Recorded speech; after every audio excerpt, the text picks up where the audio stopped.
Marvel's Agents of S.H.I.E.L.D. 7 seasons. I know that a lot of you have heard that we're going to wrap it up at the end of our 7th season. And we just want to let you know that today is really a celebration of the stories that we've told and an ending that all of you deserve, because Marvel's Agents of S.H.I.E.L.D. fans rock. We have a lot packed into this next hour, and the first thing, as you know, what I like to do is to say thanks.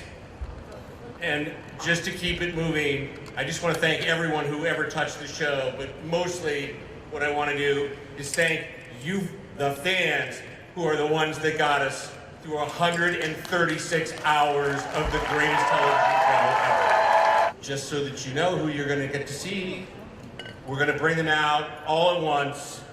Our executive producer and showrunner, Jeff Bell. Our showrunners and co-creators, Marissa Tancheron and Jed Whedon. He plays Deep, Jeff Ward. She plays Yo-Yo, Natalia. You know them as Simmons, Elizabeth and Ian.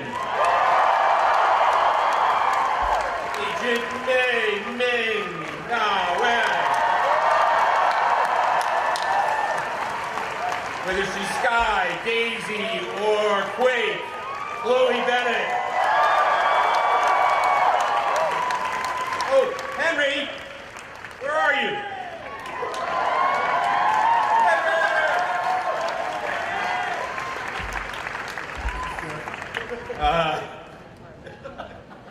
And I guess that would leave one seat left. Agent Goalpost.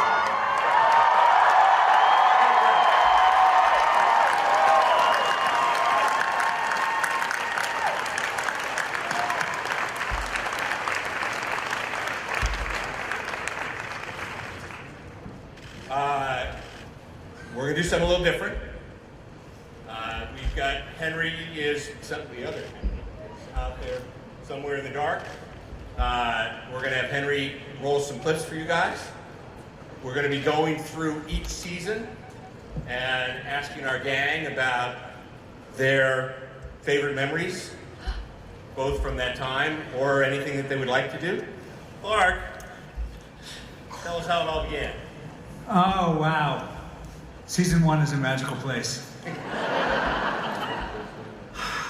I'm kind of breathless from that.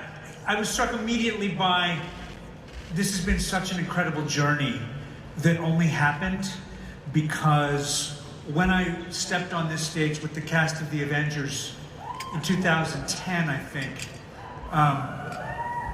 not long after that, I was dead. And this really nice guy I had just met up in the green room named Whedon called me a little later and said, "We think you might not be so dead."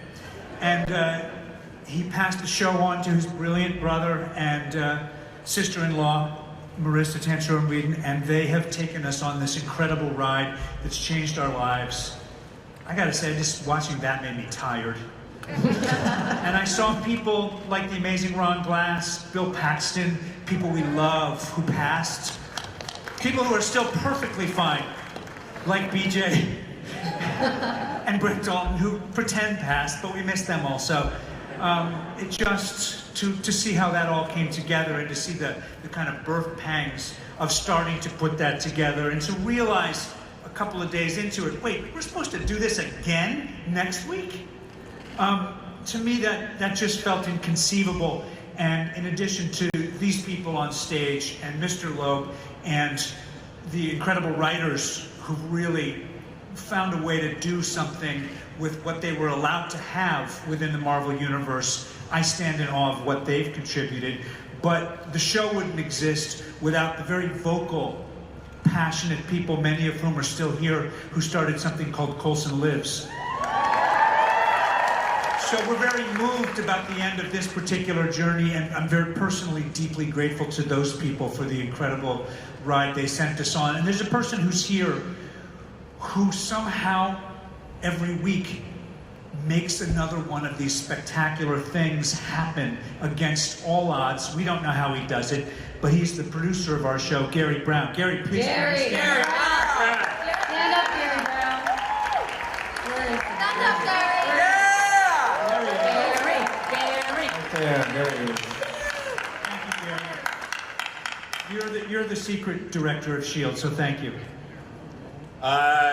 Jen and Mo, is there anything you'd like to share from those very early days? I mean, it was crazy to watch that thing. Yeah, it's like just being reminded of everything that has happened. I know, because partially we are literally remembering it when we see it. Go, oh yeah, we did that. But also you have this memory of shooting it. Do you guys all have that, where when you see the person skid across the floor, you remember how long it took to get the shot? And you know, those early days, none of us really knew each other, and we were, as Clark said, finding our footing, and that was sort of the foundation that all this was built on. As he said, every week we were kind of had to make a mini movie, and we spent a lot of hours together. It's sort of the beginning of our friendships and lifelong friendships. So. Yeah, our whole journey together, just being reminded of how it all began. We had our last table read on Monday, and within the script, they had put our first call sheet from the pilot, and that got to me, and I just remember, you know, we always talk about how when we were shooting the pilot, we never imagined, every time we're here, we said we never imagined getting to season 4, season 5, season 6, and now it's season 7, and now it's really hard to believe that we're at the end. So I'm just so proud of everyone up here, all of our writers, Mr. Gary Brown, who's helped us get this show done, and to all of you. I mean, obviously without you, we wouldn't have made it this far, so thank you. Mr. Jeff Bell. Hello, sir. As you know very well, there's this thing called the sophomore slump, which is after you've had a great first year, that second year becomes the thing that somehow doesn't come up to it, but somehow we surpassed it. How did that magic happen in season 2?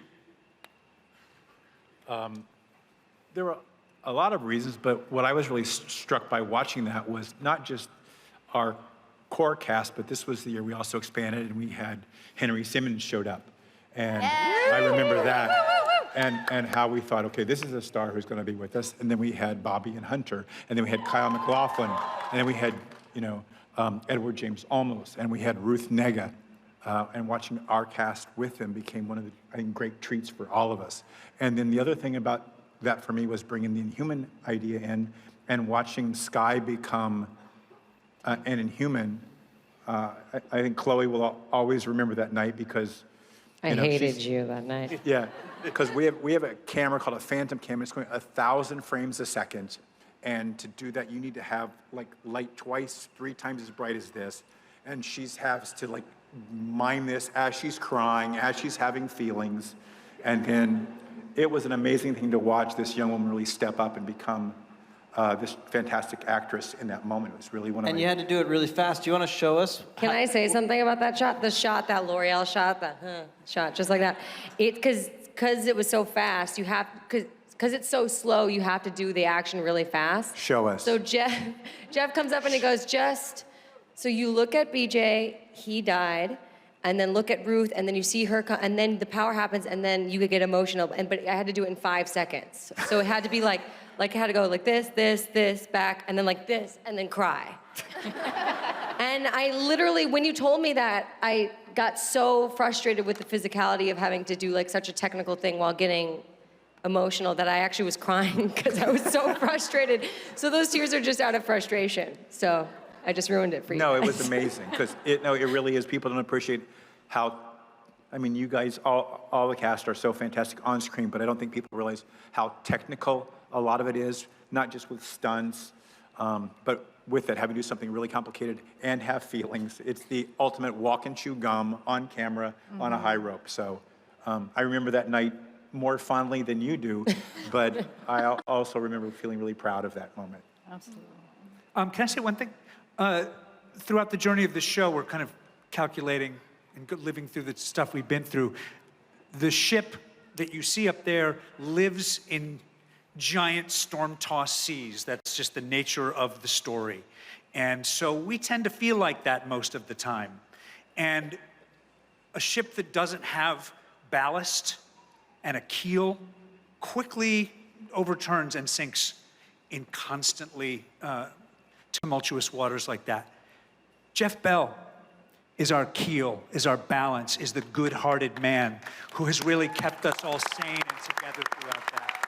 And I don't think we would have made it this far without him. So give it up. Thank you, sir. Thank you.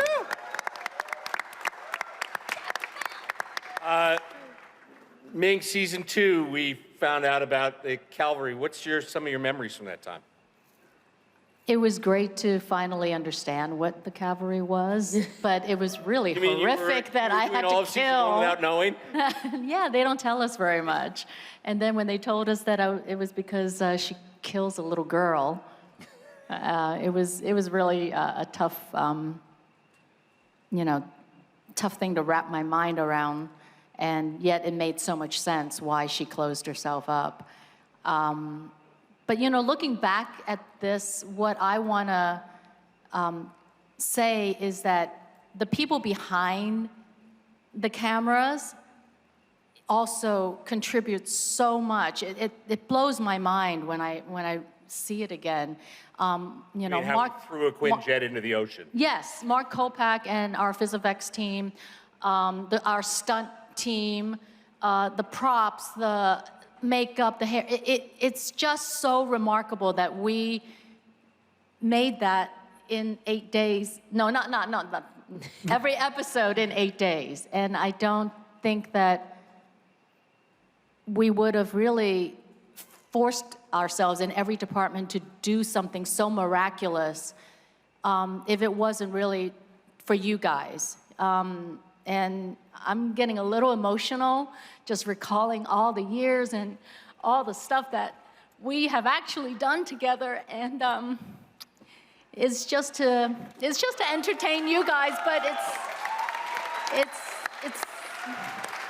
it is such a family. It really is, and it's so miraculous when I look back. It's so crazy to have like all those years like happen in snippets of seconds.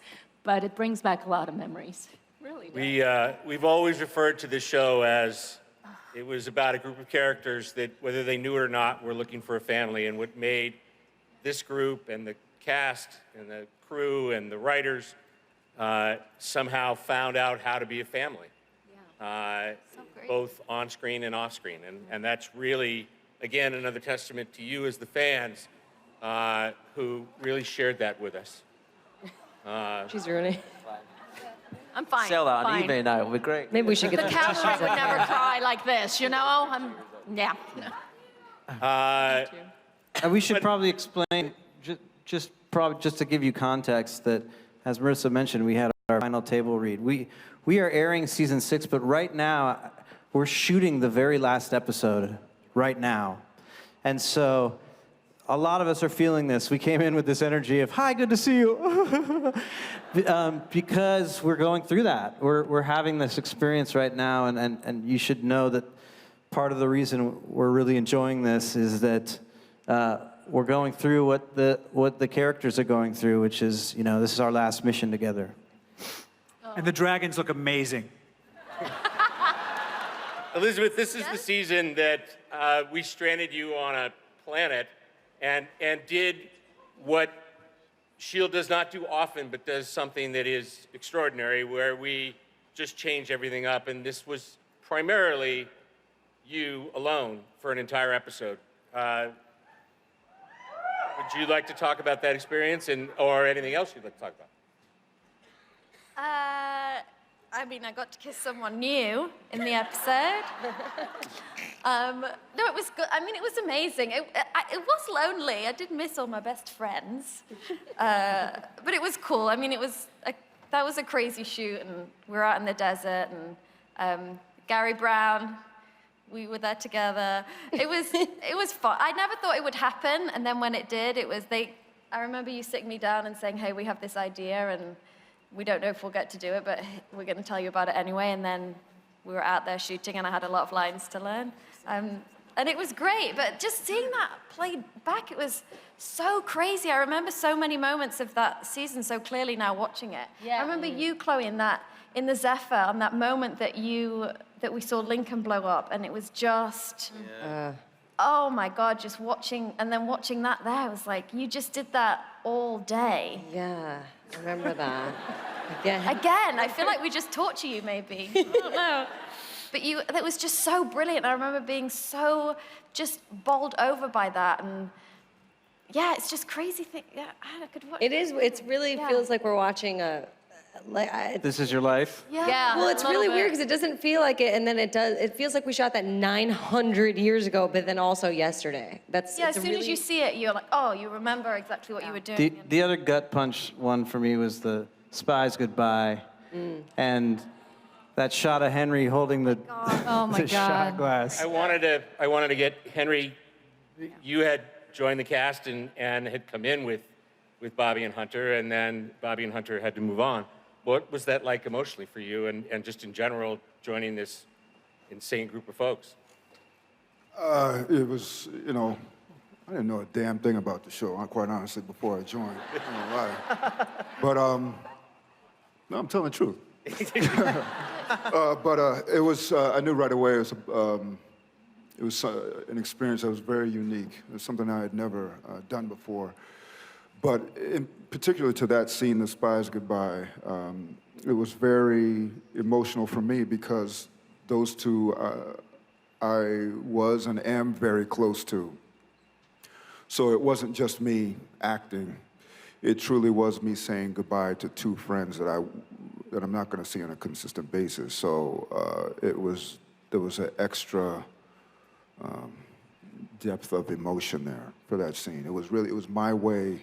I took it personally. It was my way of saying to them how much I love them and how much I'm going to miss them. Thank you, Adrian. Just as a follow-up, Henry, did you ever think in your wildest dreams that you came on the show as essentially the mechanic and are now the director of S.H.I.E.L.D? Yeah! Hell no. I mean, come on. I mean, when I first came on, I was recurring. I mean, Jed, you even said I came on, I was just supposed to be there for Fitz to help him out, and then they would decide whether they'd cut me. Well, no, we were like, we're gonna give Fitz like a big mechanic friend, and then we cast Henry. I remember the first time we framed up on you. You're working in a car. I was like, he needs to stay. Yeah, the camera pans over. Let's keep him, The camera please. pans over, and everybody at Village just kind of went. Yeah. I'm like, did you just hear money? No, I didn't know you could hear money. No, it's true. I mean, we all talked about it. There's this shot of him working, and he's wearing this flannel shirt, and he's leaning forward, and he looks up, and we all went, ka-ching! Yeah, baby. And then, do you remember when we came and talked to you at the end of that season? Oh, I won't forget that, yeah. These guys, what they do is before they kill you, they call you in and say, we need to talk to you. As a So courtesy. I remember Jeff Bell and Jed were walking down the lot, and they're like, Henry! I ran. Hell no, if you can't tell me, if I can't hear it, you can't kill me. But they gave me the news, and I was over the moon. That was a great Yeah, moment. it Yeah, was that a was good really great. day. Dream come true, honestly. But becoming a director, look, I don't want to take all the time here, man. You do. But No, becoming please. the We're here to director, talk about. I mean, it was never would I think that. I mean, honestly, just a mechanic, working on some cars, and things gradually grew. They got me out there. I got my shotgun axe. Yeah. I said, I got my shotgun axe. And then Coulson died. Someone needed to step up. And then they gave it to me. Thank you. Thank you. There you go. Natalia, I remember being on the set the night that you and Henry had to shoot the scene where you had to take him back from the framework, and how you both believed in hope. Can you talk a little bit about your working on this and that in particular, if you wanted, or? That scene was one of my favorite scenes to shoot in this show because, you know, when you read the episode, as some of the guys up here were talking about, you don't really fully understand the filmmaking aspect of it. As an actor, you understand the story, and I didn't know that we were going to be bawling our eyes out for how long? 5 hours, and having to pause in the middle of crying, hold the tear, and have them remove a table because things started to disappear around us. And it took a lot of Billy, I think, right? Billy was who directed it, yeah. And it was the final scene of season 4, and we were there. I didn't know if I was gonna come back. I wasn't a Sears regular, and the wrap party was waiting for us, and it was just really special to close that season and be the final scene and be around the crew. I think it was probably one of the first really emotional scenes that I had, and share it with Henry, have the whole loss of his child. That was such an important part of Mac's story. So that scene is, I always remember it as one of my favorite for sure. And Ian, we saw a whole another side of you. We saw, and of Fitz, when Leopold emerged. How was that to be basically the big bad of the season? It was pretty fun. Oh, sorry. As I was saying that, Elizabeth went, "Don't say it was good." Okay. She knows me so well. No, it wasn't fun, actually. You would go home at the end of the day, and it wasn't a nice feeling to be acting like that all day. Jeff Ward. Hi, Jeff Loeb. This is where we found you in the future. Yes. What was it like joining this cast in season 5 and continuing on into season 6 as you have miraculously returned? Yeah, it was crazy. I obviously, these guys all know I was cast as a different part. I was cast as Virgil, who gets claws through his face in the second scene he is in. And so I thought that I was going to be there for one day, and then I ended up coming back. And well, then he killed the table read so massively as the guy who gets clawed in scene 2. Right. And another person, I guess, wasn't available or didn't work out, and we were. No, No. we had never found it. We were still looking. Yeah. And then We have we've done a lot of episodes of this show, and we have people come in every week for a new table read and come in and read, and usually we're shooting and half of us are covered in blood and we're tired, and we do the table read and we hear this story out loud and then we leave. And people die all the time on the show. Jeff came in, was this one character that died, and I've never heard a table read. No one ever reacted like that. When he died as the other character, everyone went, no! We didn't know who he was at all. He came in and he just stole the part, and immediately you just wanted more of him, and he's been such a wonderful addition, and we love you. I owe all of them a lot of money for saying that, so that's... He paid me. He bended me earlier. Well, it's funny because, and then they were like, okay, you're doing 3 episodes. And I was like, amazing. And then you're doing 4 or 5. And then it was amazing seeing the part where it blows up white light, because we were doing that episode. We did the table read for that episode, and I got blown up. And right afterwards, one of our ADs, Jocko, took me back into the office, and he goes, hey, man, I just wanted to show you. And it was a wall of headshots with huge X's all over all of them. Yeah. And he was like, see how many people died on this show? You're in good company. And I was like, oh, so I am, okay, so I'm dying. Okay, well, I didn't know that. I didn't know I was gonna get pulled into this room and told that right now, but cool. And yeah, I appreciate that. And then usually when someone dies, they kind of give them an applause at the table read, like, thanks so much for being here, blah, blah, blah. I didn't get that, so I was like, They must have really. They gave me that part and must very much regret it. But and then they were like, no, you're coming in the next one, and then it kind of went from there, and it's I'm trying not to get emotional.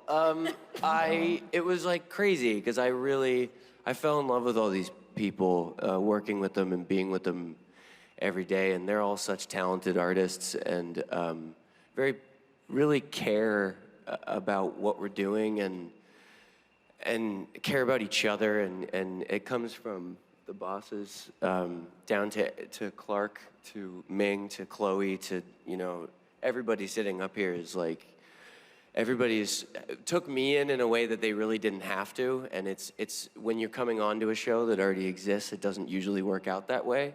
So to be taken in by this family in that way, and now like 2.5 years later, I love all these people very, very much, and to watch all that, it's crazy.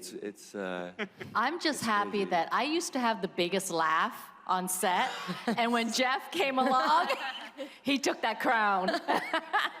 It was awesome. Everyone constantly tells me to stop. You can tell, you know when they're on stage. You can hear, when Ming's around. Like, you hear it in the distance. Oh, Ming's here, and now Jeff fits in the same category.